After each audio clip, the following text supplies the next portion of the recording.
$27 silver? Are you kidding me? Well, the answer to that question is no. You should prepare for that possible eventuality if the following circumstances occur. I'll explain what I mean in this video as we explore.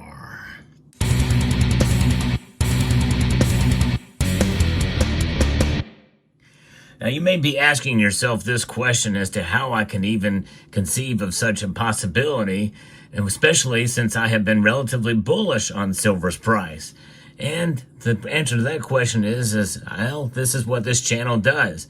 I like to give all sides of the circumstance and situation with regards to silver. I myself am personally bullish on the metal as we head into 2025. Notwithstanding, I have been bullish about silver for the past few years. In fact, all of my predictions for silver have been bullish every single year. And they will be for 2025 as well. In a sense, my circumstance has not changed and my calculus has not changed for silver. However, I have been disappointed, and I know you have been disappointed about silver's price performance in the past. And likely we could see that happen again if the following happens. We're going to get into this in this video, but I want to thank Summit Metals for sponsoring this channel. And I think that when you keep it and think about what's happening with the silver market, and one of the reasons why they chose this channel to sponsor is because I like to look at all sides of the equation with regards to silver. Because in the end, we need to be real about silver, even if we're bullish on the metal. And I am bullish on the metal, make no mistake. But that does not mean that it can't perform a certain way. In fact, it's going to do what it has done for a long time. And in the end, that's a good thing, because what does it do in the long term? It preserves your wealth against an ever-inflating dollar. And that's really the basic reason why we accumulate the metal. However, this year it has far outperformed inflation in 2024. But in 2025, I think will still be a good year for silver, but there are some things we need to consider that could be negative for silver. And this I found quite interesting from barchart.com. We know that silver is essentially considered a hybrid market. The silver market is part precious metal and part industrial metal. But both technical and fundamental analysis of the silver market result in a bearish conclusion, according to these folks. And the long-term investment traders continue to hold a net long futures position, leaving silver open to increased pressure from long liquidation. And this is something I've not really considered, but this really sparked my interest, this piece. The silver market is interesting. It can be considered essentially has a duality to it. A part precious metal with gold, and it does react with gold. In fact, there's times when it outperforms gold in those bullish moves, and on the downside as well too. And part industrial metal along with copper. In this way, it's sort of like when you look at the other commodities such as wheat contracts and the Chicago and Kansas City that tend to straddle the line between an old crop and new crop fundamentals.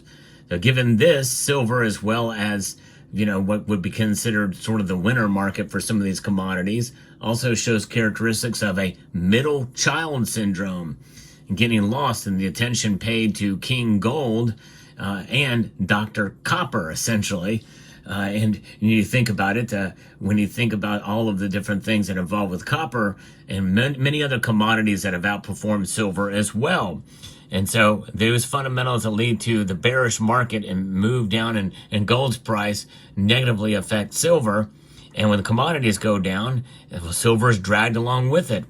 And so when you have a push and pull, it leaves silver kind of in the middle. And in a sense, that does tend to calculate with us. In other words, we can't just fully blame it on price suppression. Although, again, I am not ruling that out to some extent. I do believe there is a lot of things happen. In fact, naturally, in the natural market, the mere existence of the derivatives and in that space is essentially a suppressive force.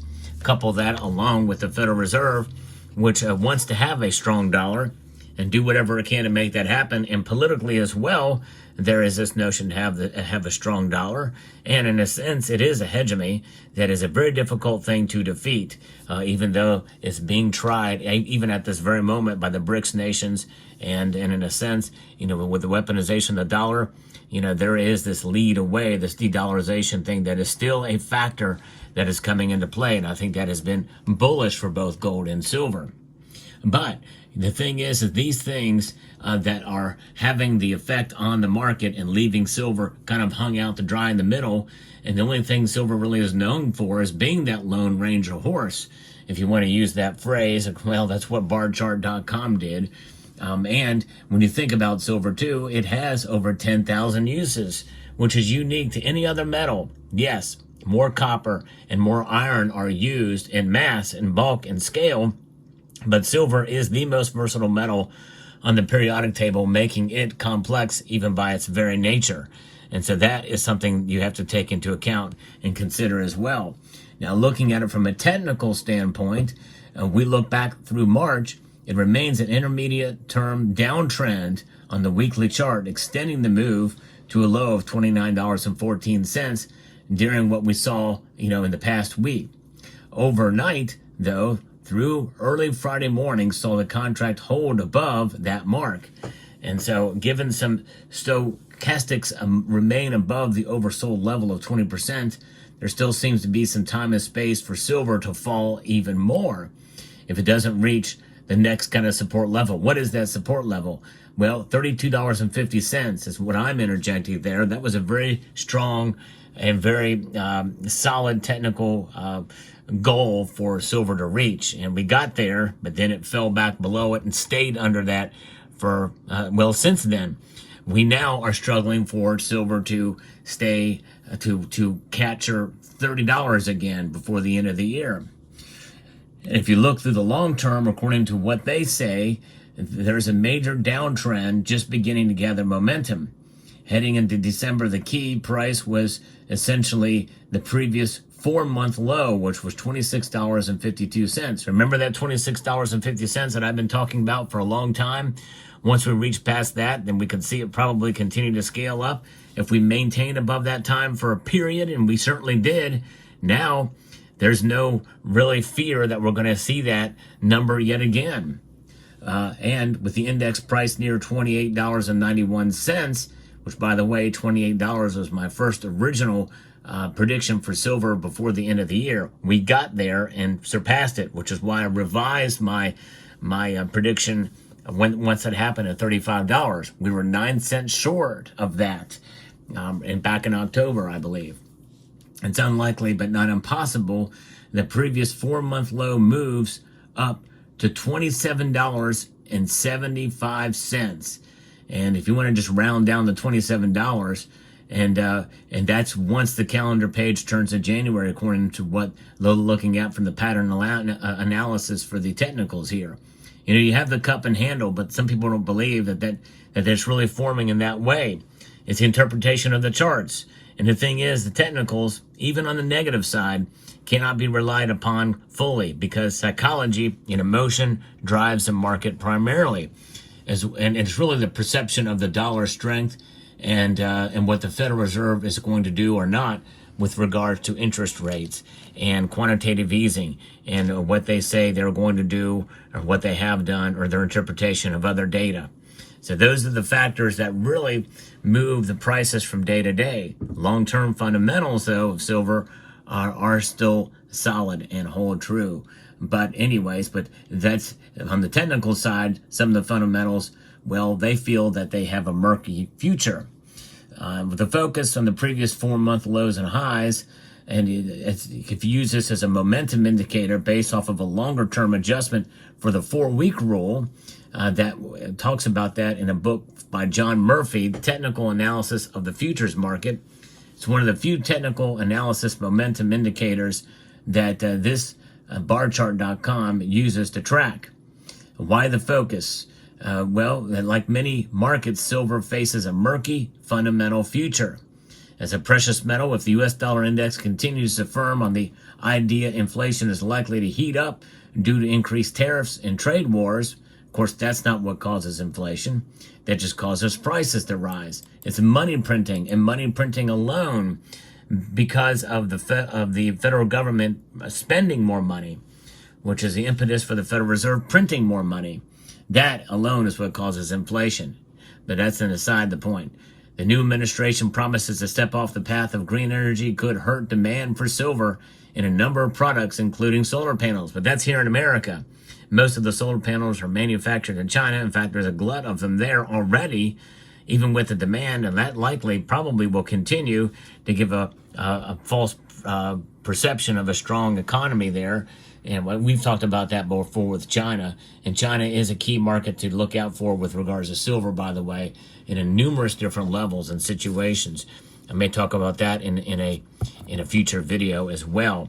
But yeah, but still, if that does help, if that does happen, that's going to hurt demand for silver.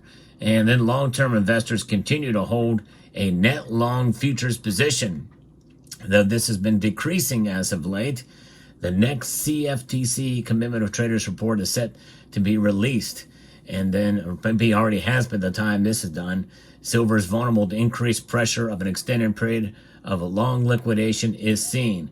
But actually, since that has been released, well, I think that the prices have actually recovered somewhat, recouped. Now, do I agree with this analysis?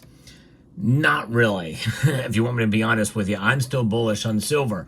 But if the indicators are true, and it just goes to show you of all the different factors, including in the technical side, that mostly everybody I hear, all the analysts out there, use the technicals to say that silver is bullish based off of the cup and handle pattern, Fibonacci this and candlestick that. You know, I mean, everybody's bullish on silver based off the technicals, but this is an indicator to the opposite side. And I don't know that I necessarily agree with it for the same reason why I wouldn't agree with it for the upside, using the same fundamentals, or the looking at the technicals and a pattern analysis to the upside.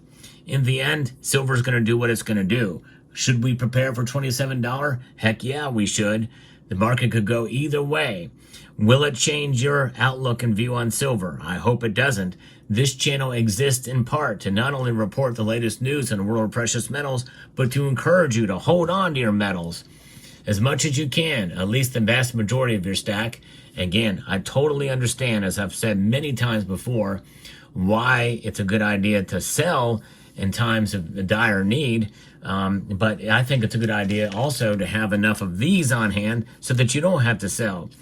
Sell your precious metals as a last resort, not a first resort, and only sell that which you need to sell at any given point in time.